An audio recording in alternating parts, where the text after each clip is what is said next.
Bom dia, irmãos. Paz seja convosco. Finalizando nossos estudos aqui em Hebreus, nesse capítulo 13, último capítulo de Hebreus, capítulo 13. Lembrando assim que, apenas fazendo mais uma recapitulação, para que entendamos o teor desse capítulo. Já falamos anteriormente que até o capítulo 10, o raciocínio principal de Hebreus é desenvolvido, até o capítulo 10. No capítulo 12, há uma série de exortações gerais. Mas essas exortações que aparecem no capítulo 12 ainda tem uma certa ligação entre si, um certo encadeamento. Vão se somando e vão encadeando ainda em consonância com os pensamentos que vinham anteriormente sendo desenvolvidos. Mas no capítulo 13 nós vamos ver várias exortações, continuidade de exortações ainda mais gerais e desconexas. As exortações não seguem assim uma certa linha lógica e não tem realmente assim uma remetência entre si. Então, o versículo 1 a 6, resumidamente, diz assim: seja constante o amor fraternal, não negligencieis a hospitalidade, lembrai-vos dos encarcerados, dos que sofrem maus tratos, como se vós mesmos fosseis os maltratados. Digno de honra entre todos seja o matrimônio, porque Deus julgará os impuros e adúlteros.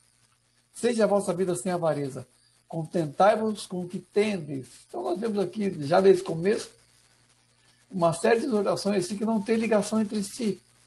Começando pelo amor fraternal, seja constante o amor fraternal. Na verdade, o modo da nossa santificação se dá principalmente pelo aumento do amor uns com os outros.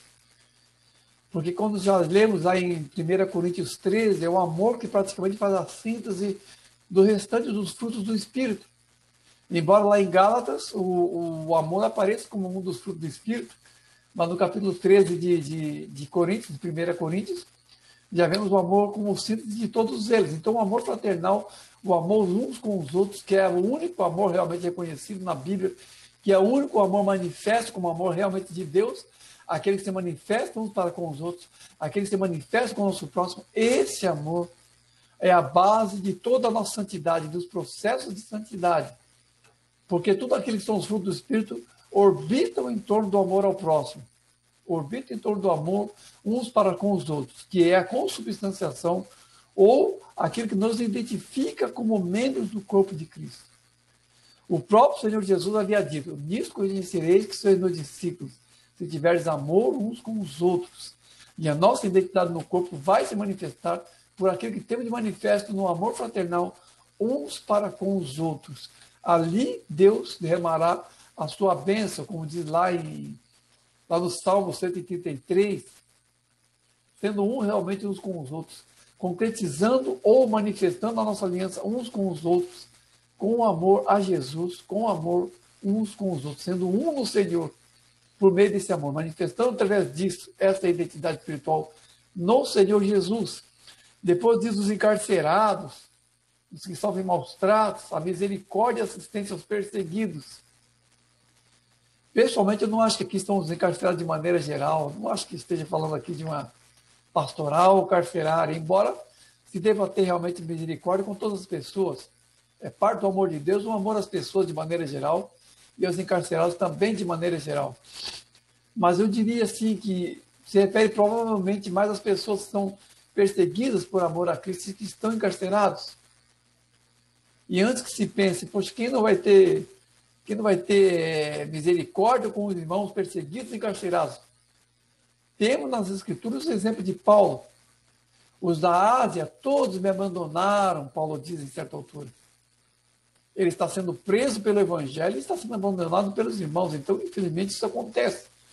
Daí essa exortação aqui aos hebreus, que as pessoas encarceradas sejam alvo da misericórdia dos irmãos, que os irmãos assistam outros irmãos que estão encarcerados. Uma situação até curiosa que acontece em épocas de perseguição é que as pessoas são visitadas por outros irmãos que estão cometendo, por assim dizer, o mesmo crime do que aquela pessoa que está presa. Isso acontece em época de perseguição. Paulo era assistido por irmãos que, de certa forma, cometiam o mesmo crime que ele, mas não estavam presos porque não foram acusados. Isso é uma situação estranha assim, mas acontece em época de perseguição, coisa assim. E a exortação aos hebreus é que não falte assistência para aquelas pessoas que estão sendo perseguidas pelo Evangelho. Que outros irmãos não sigam o exemplo dos asiáticos, lá na verdade, ali é a Turquia, a Ásia Menor, né, que abandonaram Paulo e deixaram Paulo sem assistência.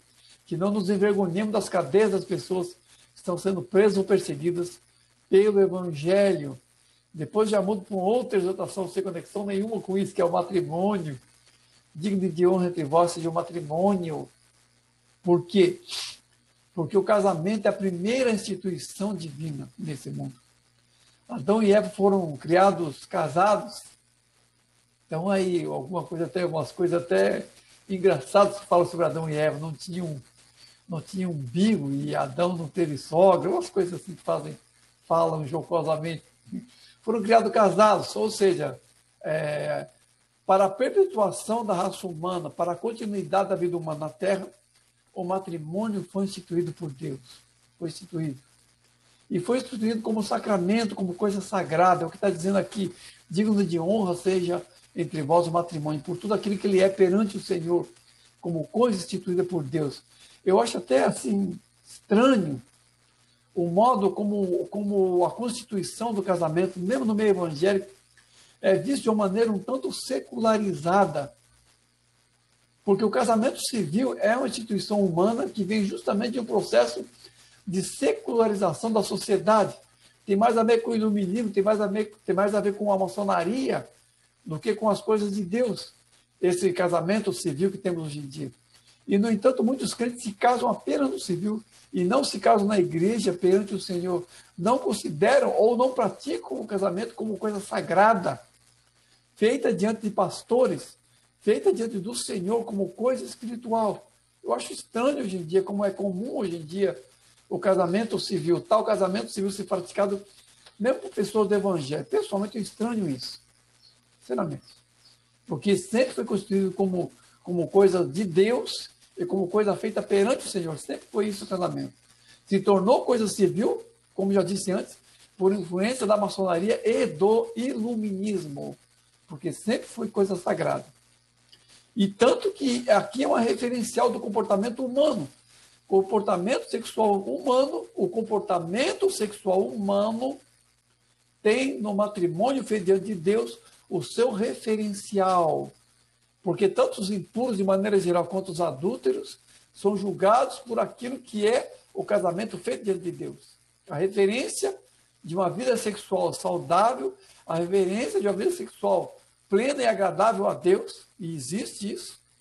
A Bíblia não fala do sexo só como coisa pecaminosa, porque dentro do casamento o sexo é abençoado, mas o matrimônio feito diante de Deus é a referência disso.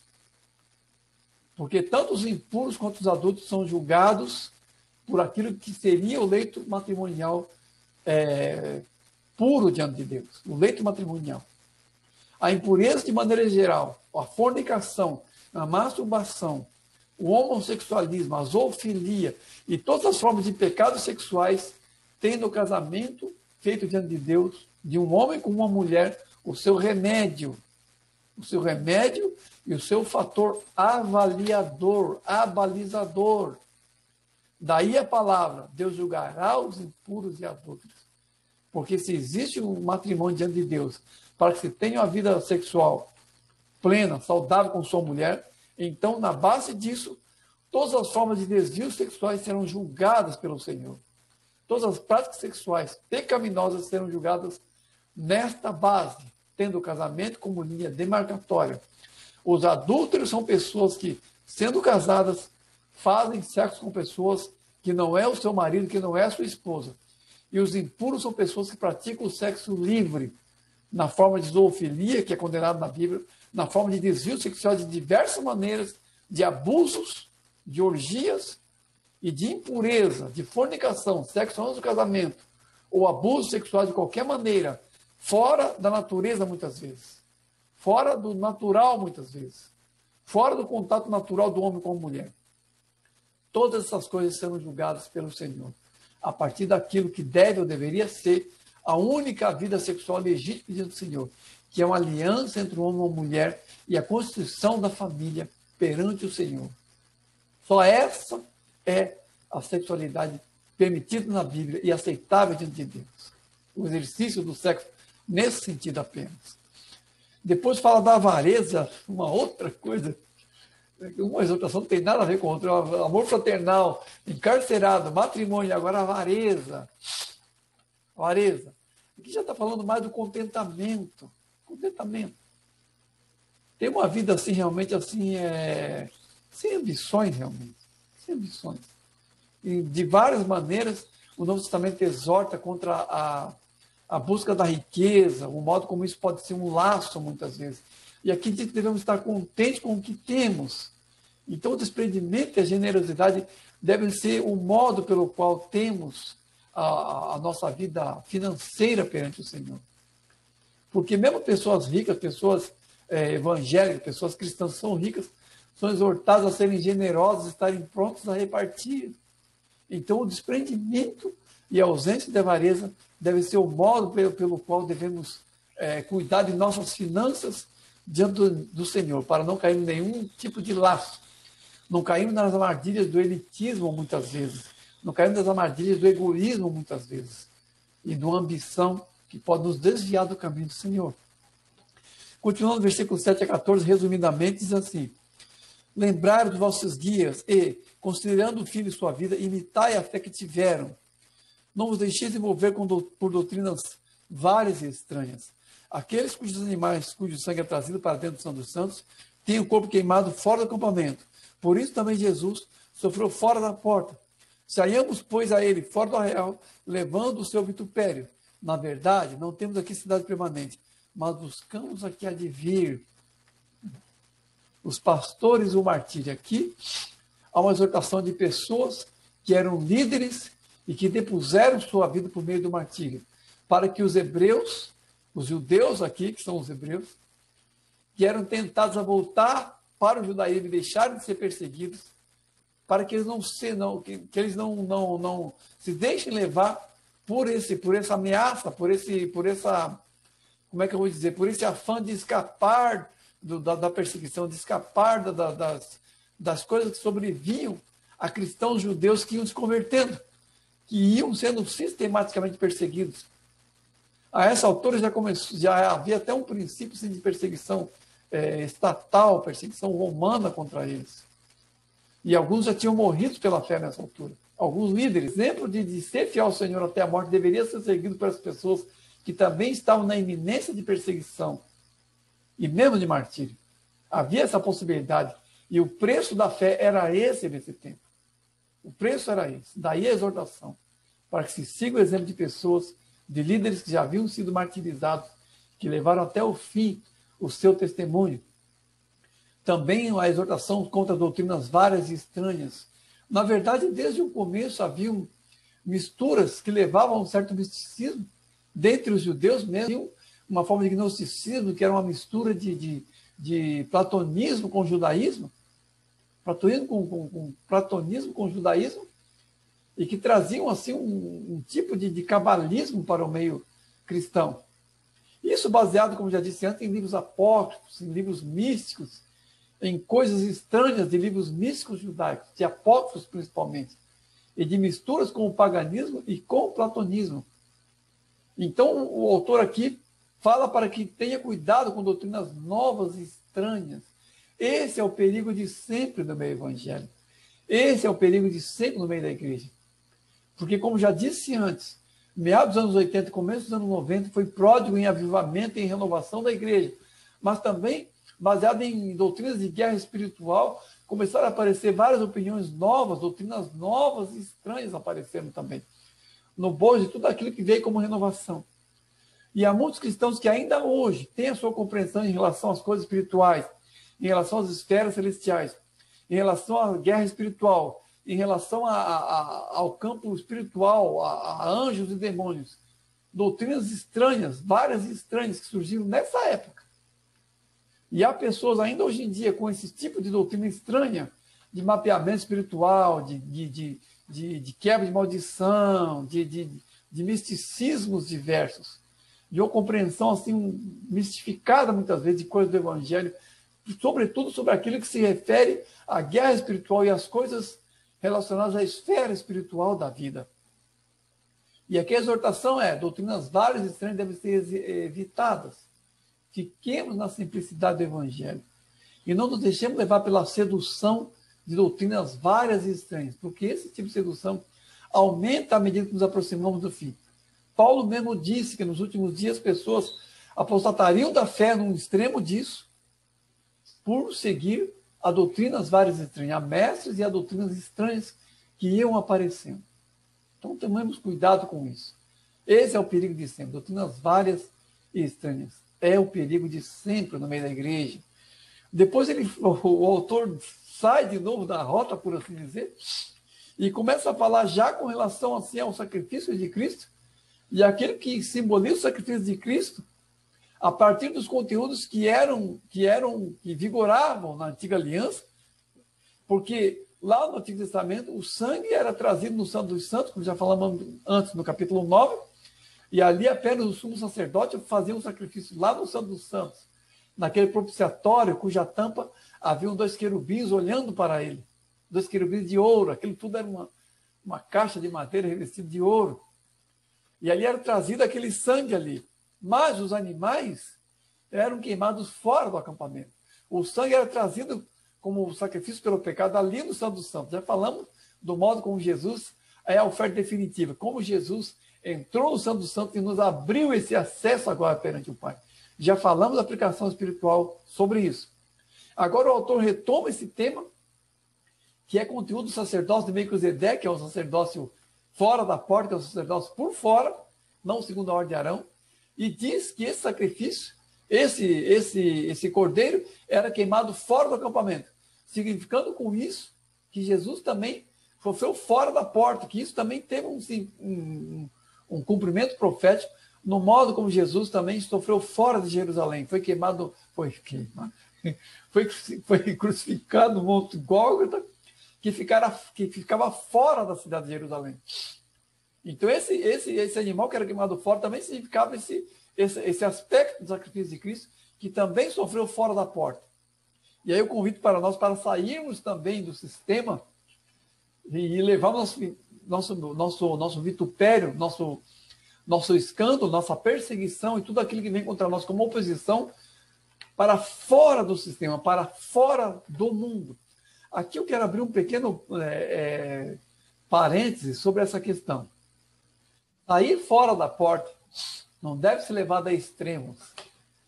Porque há pessoas, por exemplo, que pegam o sacerdócio de Melquisedeque e fazem uma alegoria errada sobre isso, dizendo ou insinuando uma doutrina algo universalista em relação a isso. De onde é a origem disso? Tem um pregador famoso que era uma bênção no meio evangélico que agora prega heresias, pega muito por aqui, por esse sacerdócio de Melquisedeque e esse alinhamento do sacerdócio de Melquisedeque em relação ao sistema judaico de adoração. Bom, um autor antigo de missões chamado Don Richardson escreveu um livro chamado O Fator Melquisedeque. Fator Melquisedeque. Nesse livro, Don Richardson escreveu vários livros, escreveu também Os Senhores da Terra, outros livros famosos aí dos anos 80, sobre missões, sobretudo em relação a missões mundiais, missões fora da porta, para outros povos, africanos principalmente. E nesse livro o autor faz um levantamento de aspectos relacionados à palavra de Deus que estão no meio de povos que ainda não conhecem o Senhor. Então ele cita vários aspectos assim, bíblicos que são praticados apesar de não se conhecer a Bíblia em povos que nada ouviram do Evangelho ainda. Os missionários iam lá e viam aspectos bíblicos sendo praticados em lugares onde a Bíblia não tinha chegado, onde a palavra de Deus não tinha chegado ainda. E o autor, Don Richardson, fala, pegando esse aspecto, o Fator Melquisedeque é o nome do livro, ele fala da voz de Deus em relação a pessoas que não ouviram o Evangelho explicitamente. É isso que o autor desenvolve ali. E tem um pregador que pega esse aspecto e fala do Fator Melquisedeque, fala da ordem Melquisedeque, Fator Melquisedeque, ordem Melquisedeque, e constrói toda uma doutrina universalista a partir daí, falando que o Evangelho, na verdade, não está relacionado com a pregação explícita da igreja ou com aquilo que a igreja encerra em si.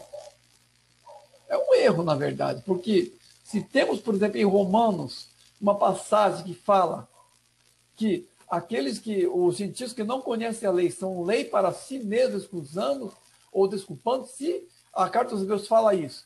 Se o livro de Atos dos Apóstolos, temos o exemplo ali de Cornélio, que já tinha uma vida espiritual antes de conhecer o Evangelho. Se temos essas coisas e temos a possibilidade do Senhor aceitar a adoração das pessoas, mesmo que o Evangelho, mesmo a pregação em si do Evangelho, não tenha chegado até elas, se existe essa possibilidade insinuada nas Escrituras, o fato é que não podemos, a partir daí, dizer que existe praticamente dois evangelhos, um universalista e o outro que é esse pregado pela igreja.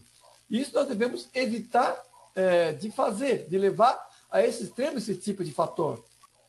Vamos ter bem claro isso. A pregação do evangelho não pode ser secundada por fatores desse tipo, embora esses fatores apareçam na Bíblia. Parece muito pouco, na verdade. Não há assim um grande desenvolvimento da misericórdia de Deus com pessoas, com os índios, com pessoas que vivem tão isolados que não chegou um missionário lá ainda. Como Deus vai tratar com isso? Podemos até entender assim, que por sua misericórdia Deus pode abençoar ou ter como justificado pessoas que andaram na melhor luz que tinham, e assim o Senhor vai resgatá-las também, ou que o sacrifício de Cristo possa alcançar essas pessoas. Isso é uma coisa que não é falado na Bíblia, mas há uma brecha para isso lá em Romanos. Não sabemos realmente disso com perfeição. O fato é que não pode haver uma doutrina universalista de salvação. Um fator Melquisedeque que faça com que pessoas se salvem sem a pregação do Evangelho, ou que se dispensa a pregação do Evangelho. Isso não é verdade. Se há misericórdia de Deus nesse sentido, é apenas para pessoas que não tiveram contato com o Evangelho. Não há pessoas assim, por exemplo, como Gandhi, por exemplo, que continuou no hinduísmo apesar de ter conhecido o Evangelho. Pessoas que conhecem o Evangelho e mesmo assim continuam no paganismo. Não é como se o sacrifício de Cristo dispensasse o anúncio do próprio Evangelho do Senhor Jesus, porque somos salvos em Jesus, na pessoa de Jesus, não na universalidade das ações de Deus, mesmo levando em conta que o reino de Deus vai para além das fronteiras da igreja. Então, tomemos cuidado com esse fator, Melquisedeque, pelo modo como ele é falado. E existe, como já disse esse livro, Don Richardson, existe realmente essa questão. Nesse sentido, Jesus também é fora do sistema, nesse sentido, pelo alcance de sua misericórdia, mas geralmente pelo anúncio do próprio Senhor Jesus, não por coisas assim que levem a ser um universalismo teológico. Essas coisas realmente não tem nada a ver com a palavra de Deus. O fato é que, nesse sentido de Jesus ter sofrido fora da porta, o autor dos Hebreus faz, então, um link, faz uma aplicação, dizendo que nós também devemos segui-lo fora da porta.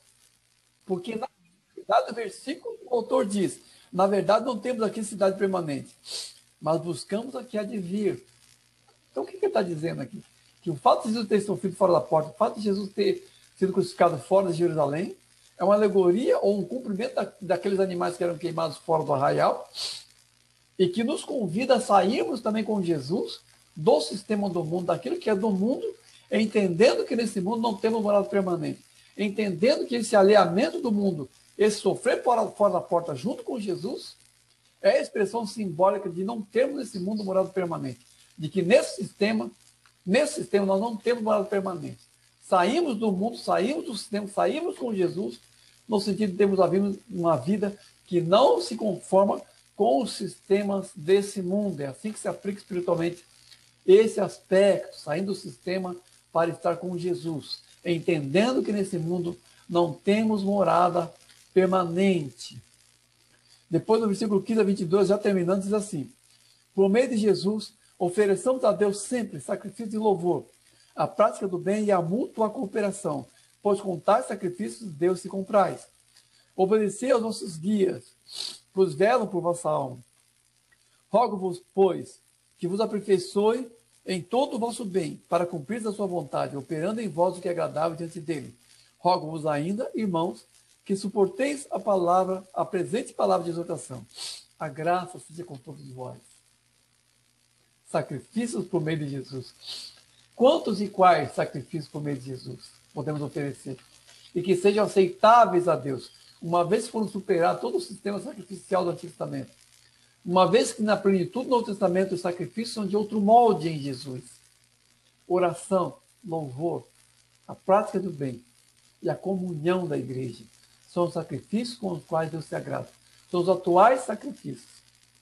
Se em Romanos nós devemos oferecer a Deus, a nós mesmos, como sacrifício vivo, a prática desse fato de sermos nós mesmos sacrifício vivo perante o Senhor é a oração, é o louvor, é a prática do bem e a vida em comunhão. A assistência mútua é a prática da comunhão. Estou falando comunhão porque a assistência mútua é a comunhão em prática. Como lembro lá em Atos, quando eles não tinham, ninguém considerava nada como particularmente seu, mas tudo eles tinham em comum. Então, essa assistência mútua é a comunhão na prática.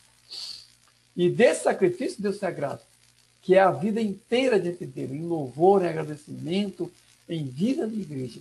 Isso é o louvor agradável a Deus, isso é a vida diante de Deus, que é o sacrifício vivo, que é o único sacrifício que era prefigurado lá nas ofertas pacíficas do Antigo Testamento, o altar de perfumes, aquilo prefigurava a oração, o louvor, o fruto dos lábios confessa o nome do Senhor. Sacrifícios e louvor são sacrifícios. E a vida diante de Deus, em toda a comunhão, é o sacrifício. E Deus se agrada.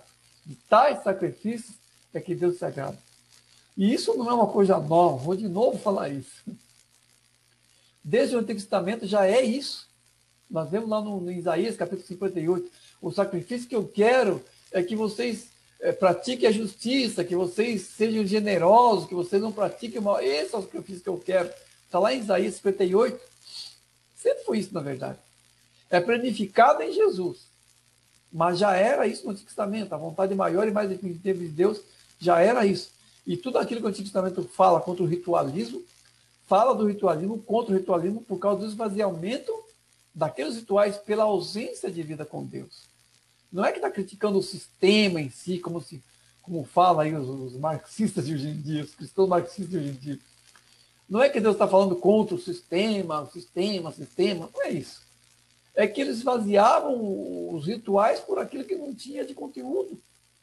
No Antigo Testamento era assim. Quando o escriba veio para Jesus e perguntou assim, Senhor, quais são os mandamentos da lei? Amar o teu próximo a ti mesmo, não adulterar. Jesus resumiu alguns mandamentos. E o escriba falou para Jesus, respondente bem, Senhor, porque amar o próximo a ti mesmo, adorar a Deus, amar sobre todas as coisas, e ao próximo como a ti mesmo, excede a todos os locais de sacrifício. O escriba fez uma boa síntese e Jesus falou para ele, não está longe do reino dos céus. Porque amar a Deus sobre todas as coisas e ao próximo a si mesmo é o supra-sumo de tudo aquilo que era prefigurado em todos aqueles rituais. Hoje em dia é a mesma coisa. Nós temos um momento de culto, nós temos um momento de oração comunitária. O fato é que a nossa vida em Jesus como igreja é o sacrifício agradável a Deus. O culto perpétuo, o culto pleno de vida com Deus e com os irmãos.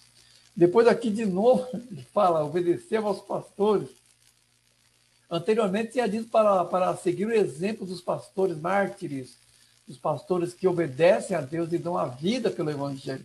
Aqui fala para obedecer os pastores, no sentido de seguir suas recomendações, suas exortações, sabendo que os pastores estão velando por suas almas, sabendo que aqueles que estão à frente da igreja são encarregados e vão prestar contas a Deus dessa ministração, porque são separados pelo Senhor para isso. Portanto, são dignos de toda a submissão e de toda a obediência, de toda a consideração que se tem em relação a eles. Depois fala assim, aperfeiçoe o vosso bem, aperfeiçoe a vossa vida com Deus, no finalzinho aqui, para cumprir a sua vontade, operando em vós o que é agradável diante dele. Aqui nós vemos duas coisas importantes. Primeiro, a exortação de que nós nos aperfeiçoemos, e depois o fato de que Deus mesmo aperfeiçoa isso. Nós vemos o que aqui? Vemos que devemos buscar a vontade de Deus em oração e em consagração, e nesse processo o próprio Senhor também vai aperfeiçoando em nós todo o bem.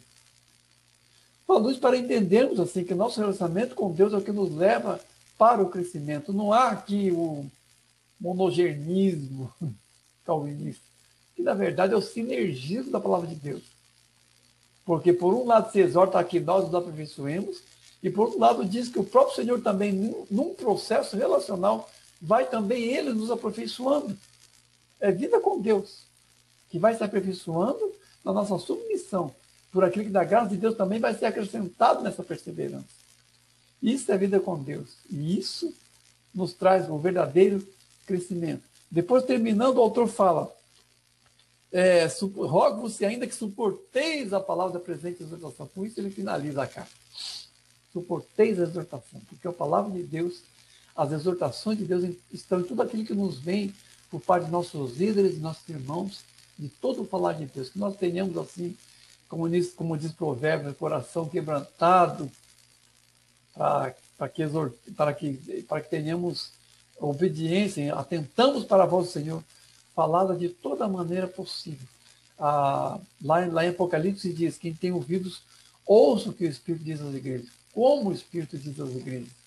Diz por meio dos pastores, por meio dos irmãos e de todos aqueles que nos falam de alguma maneira da parte do Senhor. Então tenhamos ouvido para isso e vivamos em pleno quebrantamento, sabendo que a palavra do Senhor está nos lábios dos irmãos e nos lábios dos pastores que nos advertem para o nosso crescimento e a nossa maturação, nossa maturidade no Senhor. Amém? Deus abençoe os irmãos.